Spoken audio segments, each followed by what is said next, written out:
My poem, Father's Day. Happy Father's Day around the world.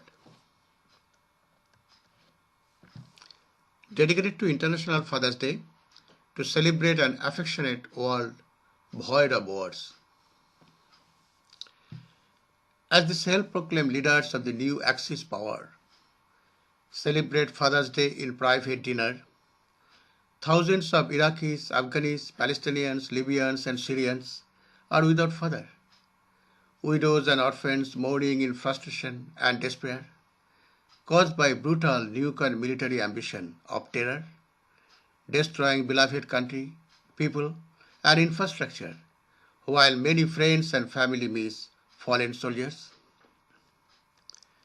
As all maintain laws punishing criminals and violators, the new Axis leaders still enjoying freedom with honor, hiding behind Al-ISIS virus in cyberspace and television, suppressing rule of law and proof of conviction, proudly encouraging de-Baathization, de-Talibanization, the crusading campaign for worldwide genocidal mission.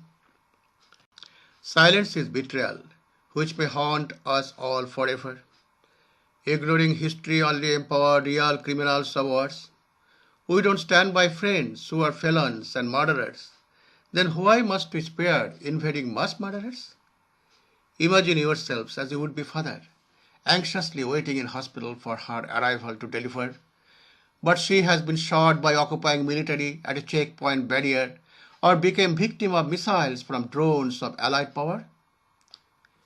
The feudal power survives and succeeds only breeding fear, using divisive tools, depriving all from universal prayer. Let us unite as father, child, and would-be father. Stop crusaders from taking us to wars against each other. Unmask their deceptive guise of framing patsy with rumors. Revive universal fatherhood, ending all politics of smear.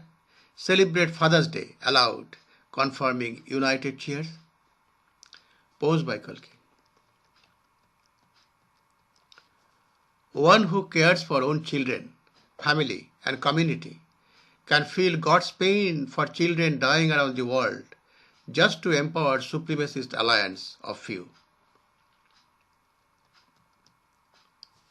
Isn't NATO, North Atlantic Treaty Organization, acting like the ultimate warlord for the historical hunters and gatherers of colonization, now bankers and elites, operating from monarchical Belgium without an active government? What's wrong with lawmakers, prosecutors, journalists, politicians, and conscious world citizens?